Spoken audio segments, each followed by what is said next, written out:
আপনি 3 ঘন্টায় মাত্র 90 টাকায় থাকতে পারবেন। আজকে এই আগস্ট মাসে এই কষ্টটা করছি শুধুমাত্র আপনাদের জন্য। তো তারা কি ফেস করতে চলেছেন সেটার একটা আভাস দেওয়ার জন্যই আমার আজকের এই ভিডিওটা করা। আপনারা আমায় দেখেই বুঝতে পারছেন ঘেমে চান করে গেছি। এই ভিডিওটা বেসিক্যালি একটা রিভিউ ভিডিও হতে চলেছে, কতটা সেফ, কতটা পরিষ্কার পরিচ্ছন্ন, আপনি ফ্যামিলি নিয়ে ট্রাভেল করতে পারবেন কি না, ওয়াশরুম কতটা কি পরিষ্কার থাকে, এই সমস্ত কিছু ইনফরমেশন কিন্তু আপনারা পাবেন আজকের এই ভিডিওতে। তো এবারের পুজোটাও তার ব্যতিক্রম নয়, এবারের পুজোতেও সেম জিনিস হবে। আর লাস্ট 5-7 বছর আগের কথা বলছি, আর এখন ব্যাপারটা ট্রেনটা পুরো উল্টে গেছে।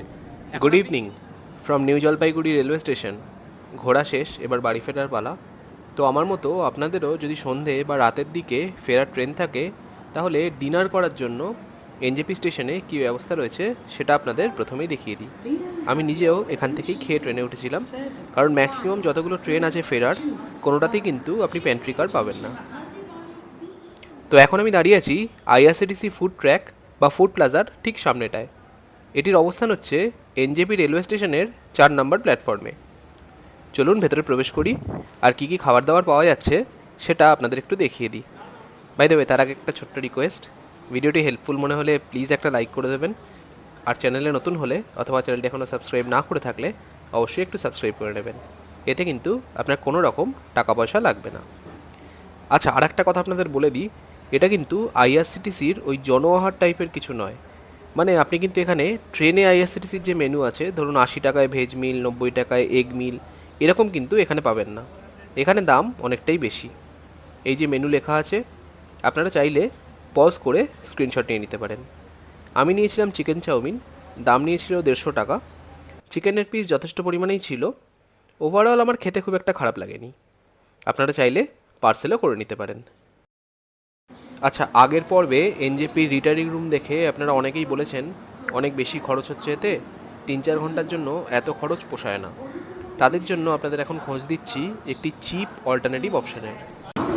আচ্ছা, এবার অনেকেই আছেন যারা ধরুন ওরকম আলাদা করে রিটায়ারিং রুম নিতে চাইছেন না, যেহেতু খরচাটা একটু বেশি হবে। ন্যাচারাল ব্যাপার, রিটায়ারিং রুম নিলে খরচা একটু বেশি হয়। তারা ধরুন ওই 3 ঘন্টার মতো প্ল্যাটফর্মেই থাকতে চাইছেন, কিন্তু রিটায়ারিং রুম চাইছেন না। সেক্ষেত্রে তার অল্টারনেটিভ চিপ অপশান হচ্ছে এক্সিকিউটিভ লাউঞ্জে থাকা।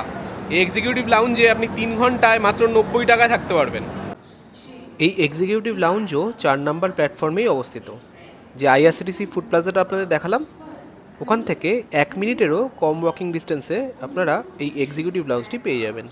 চলুন ভেতরে প্রবেশ করা যাক, আপনারা পুরোটা দেখুন, আমি ততক্ষণে সব ডিটেলসগুলো আপনাদের দিয়ে দিই। আচ্ছা, এটা যেহেতু পুরোটাই এসি, তাই অনেকের যে প্রথম প্রশ্নটা মাথায় আসে সেটা হচ্ছে, জেনারেল বা স্লিপারের টিকিট নিয়ে কি এখানে প্রবেশ করা যাবে? 100% যাবে। তার সবথেকে বড় উদাহরণ আমি নিজে। আর ব্যাপারটা হচ্ছে, আপনার কাছে কোনো টিকিট না থাকলেও আপনি এখানে প্রবেশ করতে পারবেন, কারণ বাইরে যারা বসে আছে তারা আপনার টিকিটের ডিটেলস ইত্যাদি কিছুই নিচ্ছে না। জাস্ট আপনাকে ক্যাশ অথবা কিউআর কোডে পে করে ঢুকতে হবে। আচ্ছা, আগেই আপনাকে বললাম 3 ঘন্টা আপনারা এখানে থাকতে পারেন 90 টাকা দিয়ে। এবার ভালো করে আপনাদের একটু বুঝিয়ে দিই। প্রথম ঘন্টা আপনার লাগছে 50 টাকা। এটা কিন্তু পার হেড, ঠিক আছে? মানে যা যা বলবো সব কিছু পার হেড। প্রথম ঘন্টায় লাগলো 50 টাকা, তারপরের কনজিকিউটিভ 2 ঘন্টা 20 টাকা করে, অর্থাৎ 40 টাকা। মানে আপনি 3 ঘন্টা থাকলেন 90 টাকা দিয়ে।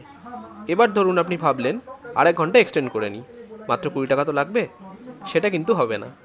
3 ঘন্টা শেষ হয়ে গেলে আবার আপনাকে 50 টাকা দিতে হবে 4th ঘন্টার জন্য। তারপর আবার 5th আর 6th ঘন্টা আবার ওই 20 টাকা করে আপনারা এক্সটেন্ড করাতে পারবেন। কিন্তু যদি আপনি 7th আওয়ার আবার থাকতে চান, তাহলে আবার সেই 50 টাকার গল্পটা চলে আসবে। আশা করছি বোঝাতে পারলাম। আর একটা কথা বলে দিই, আগে আমি শুনতাম আইআরসিটিসির এক্সিকিউটিভ লাউঞ্জে ওয়াইফাই থাকে, কিন্তু গিয়ে দেখলাম ওয়াইফাই ফেসিলিটি কিন্তু ছিল না। আর ভেতরে টোটাল প্রায় 50টা মতো সিট আছে, আর প্লাগ পয়েন্ট রয়েছে 16টা। অর্থাৎ হাউসফুল থাকলে প্রতি 3 জনে 1 জন এই প্লাগ পয়েন্টটি ইউজ করতে পারবেন। আর ভেতরে লাগেজ রাখারও জায়গা রয়েছে, এবং মেল ফিমেল ওয়াশরুমও রয়েছে। আচ্ছা, এইটা ছাড়াও দেখলাম 3 আর 4 নম্বর প্ল্যাটফর্মের মাঝে এরকম রেলের কোচের মতো একটি এসি ওয়েটিং লাউঞ্জ আছে। এখানে পার আওয়ার পার পার্সন 30 টাকা করে চার্জ। তবে এখানে কিন্তু নাম এন্ট্রি করার একটা ব্যাপার আছে, মানে আপনার কাছে টিকিট থাকতে হবে। তবে সেটা স্লিপার অর্থাৎ নন এসির টিকিট হলেও সমস্যা নেই। এই হচ্ছে ইন্টেরিয়ার। এটা অনেকটা ছোট, ওই 13-14 জনের মতো সিটিং ক্যাপাসিটি রয়েছে। আর ওয়াশরুমও কিন্তু আপনারা ভেতরে পাবেন না। Good evening. এখন দাঁড়িয়ে আছি নিউ জলপাইগুড়ি স্টেশনের ওভারব্রিজে। 7:20-তে ট্রেন আছে বাড়ি ফেরার। আর আজকে যে ট্রেনটায় জার্নি করব ওটা এই রুটের, মানে কলকাতা থেকে এনজেপি বা এনজেপি থেকে কলকাতা, এই রুটের বেস্ট ট্রেন বলা হয়। আপনারা সবাই নিশ্চয়ই গেস করতে পারছেন, দার্জিলিং মেলে ফিরছি আজকে। এবার আজ থেকে মোটামুটি 5-7 বছর আগেও কি হতো, যখন ধরুন বুকিংটা শুরু হলো পুজোর সময় বা সামার ভ্যাকেশনের সময়, মানে যেটা আর কি পিক সিজন, সেই সময় বুকিংটা শুরু হলো, আপনি 2 মিনিট 3 মিনিট পর আগে দেখতেন যে স্লিপারের সমস্ত টিকিট শেষ, এসিতে টিকিট আছে। লাস্ট 5-7 বছর আগের কথা বলছি। আর এখন ব্যাপারটা, ট্রেনটা পুরো উল্টে গেছে। তো এবারের পুজোটাও তার ব্যতিক্রম নয়। এবারের পুজোতেও সেম জিনিস হবে, 8টা-2-এর মধ্যে সব এসির টিকিট ওয়েটিং লিস্ট হয়ে যাবে। স্লিপারও হবে, হয়তো তার 2-1 মিনিট পরেই হবে, কিন্তু তাও স্লিপার পাওয়া কিন্তু ইজিয়ার। এইসব প্রিমিয়াম ট্রেনের ক্ষেত্রে, দার্জিলিং মেল বা এরকম পদাতিক এক্সপ্রেস, এগুলোর ক্ষেত্রে স্লিপার কিন্তু পাওয়া ইজিয়ার দেন এসি।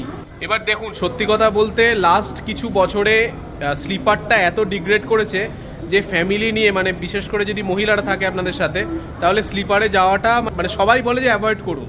আমিও একা না আসলে স্লিপার সবসময় অ্যাভয়েডই করি, কখনো আর কি ফ্যামিলি নিয়ে আসি না। কিন্তু এই দার্জিলিং মেল ট্রেনটা তো একটু আলাদা, একটু প্রিমিয়াম ক্যাটাগরির। স্টপেজ খুবই কম, হয়তো 4টে না 5টা বোধহয় স্টপেজ আছে টোটাল। তো এই দার্জিলিং মেলের স্লিপারটা কতটা সেফ, কতটা পরিষ্কার পরিচ্ছন্ন, আপনি ফ্যামিলি নিয়ে ট্রাভেল করতে পারবেন কি না, ওয়াশরুম কতটা কি পরিষ্কার থাকে, এই সমস্ত কিছু ইনফরমেশন কিন্তু আপনারা পাবেন আজকের এই ভিডিওতে। বাই দ্য ওয়ে, আজকের ওয়েদারটা কিন্তু খুব বাজে, আপনারা আমায় দেখেই বুঝতে পারছেন, ঘেমে চান করে গেছি। আমি অ্যাকচুয়ালি শীতকাল ছাড়া, মানে নভেম্বর থেকে ফেব্রুয়ারি ছাড়া খুব একটা স্লিপারে চড়ি না ট্রেনের, নন এসিতে, খুব কষ্ট হয়। আজকে এই আগস্ট মাসে এই কষ্টটা করছি শুধুমাত্র আপনাদের জন্য, যাতে পুজোর সময় আপনারা যারা দার্জিলিং মেলে স্লিপারে টিকিট কাটবেন বলে ভাবছেন, বা যারা এসিতে পাবেন না বলে ভাবছেন যে একটা অল্টারনেট অপশান রাখি, যে স্লিপারে যদি এসিতে না পাই তাহলে স্লিপারে চলে যাব, তো তারা কি ফেস করতে চলেছেন সেটার একটা আভাস দেওয়ার জন্যই আমার আজকের এই ভিডিওটা করা।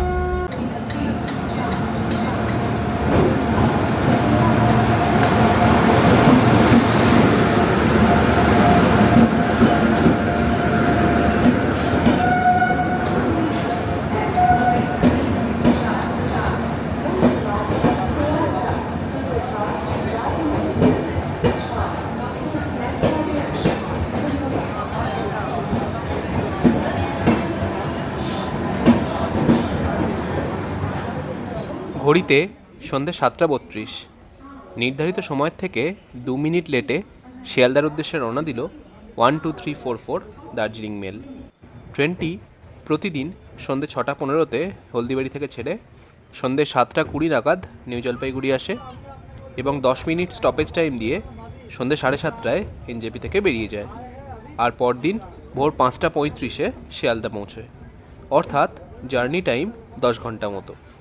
আর এনজেপি থেকে শিয়ালদার মধ্যে ট্রেনটির টোটাল স্টপেজ আছে মাত্র 4টি। সেগুলি হলো কিষানগঞ্জ, মালদা টাউন, বোলপুর শান্তিনিকেতন এবং বর্ধমান। আর এনজেপি থেকে শিয়ালদা পর্যন্ত ট্রেনটির প্রতিটি কোচের ভাড়া ডেসক্রিপশন বক্সে দেওয়া থাকবে।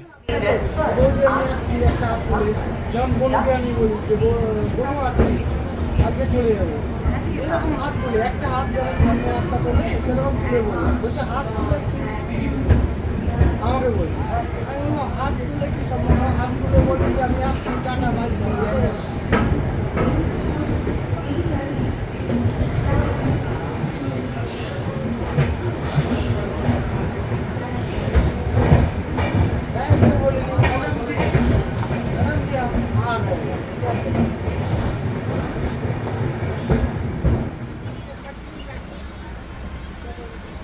এই হচ্ছে এনজেপি ছাড়ার পর ট্রেনের কারেন্ট কন্ডিশন। যেহেতু ট্রেনটির স্টপেজ খুবই কম, তাই স্লিপার হলেও অবাঞ্ছিত লোকজনের কোনো উপদ্রব থাকে না, তাই সেফটি নিয়ে কোনো রকম ইস্যু আপনাদের হবে না।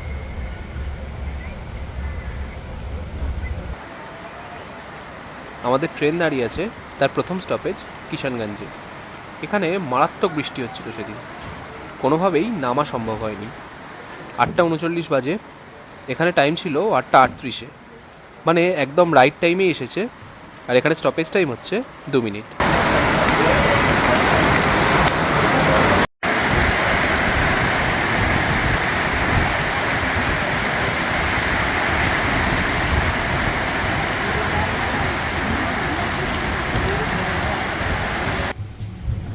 চলুন এবার ওয়াশরুমটা আপনাদের দেখিয়ে দিই। বড় একটি মিরর রয়েছে, পরিষ্কার পরিচ্ছন্ন। বেসিনে জল রয়েছে, Indian style toilet, jet spray নেই, আর ফ্লাশও কিন্তু ঠিকঠাক কাজ করছিল না।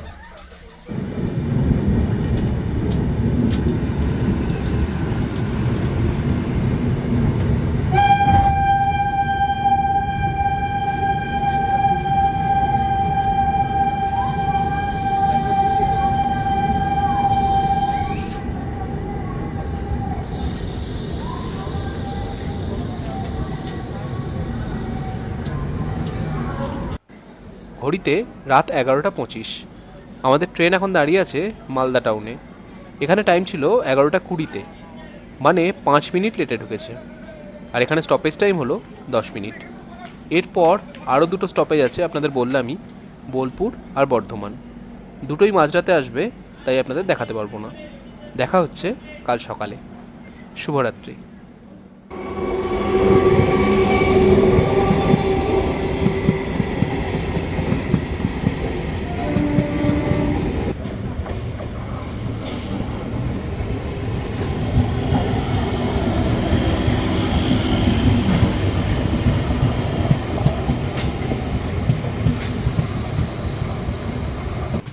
আসুন এদিকের ওয়াশরুমটা আপনাদের দেখিয়ে দিই। মিরর মোটামুটি পরিষ্কারই আছে, বেসিনে জল রয়েছে, ওয়েস্টার্ন স্টাইল টয়লেট, এটাই জেট স্প্রে আছে, দেখে ভালো লাগলো। ফ্লাশও ঠিকঠাক কাজ করছিল। ঘড়িতে সকাল 7:38। নির্ধারিত সময়ের থেকে 3 মিনিট দেরিতে আমাদের ট্রেন ঢুকছে শিয়ালদাতে। এবার আপনাদের ওভারঅল জার্নির ব্যাপারে একটা রিভিউ দিয়ে দিই। দেখুন, সেফটির দিক দিয়ে কোনো প্রবলেম আপনাদের হবে না, কারণ কোনো অবাঞ্ছিত লোকজন এই ট্রেনে ওঠেনি। ওয়াশরুম ওয়েস্টার্নটা ঠিকঠাকই ছিল, জেট স্প্রেও ছিল। স্লিপারে জেট স্প্রে কিন্তু সচরাচর থাকে না। তবে ইন্ডিয়ান স্টাইলের ওয়াশরুমে না ছিল জেট স্প্রে, না কাজ করছিল ফ্লাশ। আচ্ছা, কম্পার্টমেন্ট যদি বলেন, জানি না আমার ভাগ্যে একদম পুরনো একটি কোচ পড়েছিল। দেখুন, মরচে পড়া পুরো। প্লাগ পয়েন্টের অবস্থাগুলো দেখুন জাস্ট। মিররও অপরিষ্কার।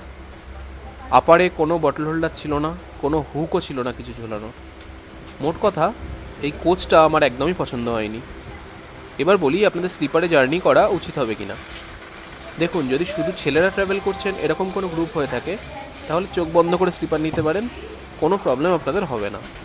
কিন্তু যদি ফ্যামিলি নিয়ে ট্রাভেল করেন, তাহলে আমি বলবো স্লিপারটা অ্যাভয়েড করাই ভালো। একান্তই যদি এসিতে না পান, তাহলে ব্রেক জার্নি করার চেষ্টা করুন। সেটাও যদি না পারেন, তাহলে লাস্ট অপশন হিসেবে স্লিপার বুক করতে পারেন। চলুন আজ তাহলে এখানেই শেষ করি। ভিডিওটি ভালো লাগলে please like, share and subscribe. দেখা হচ্ছে পরের পর্বে। সবাই খুব ভালো থাকবেন। নমস্কার।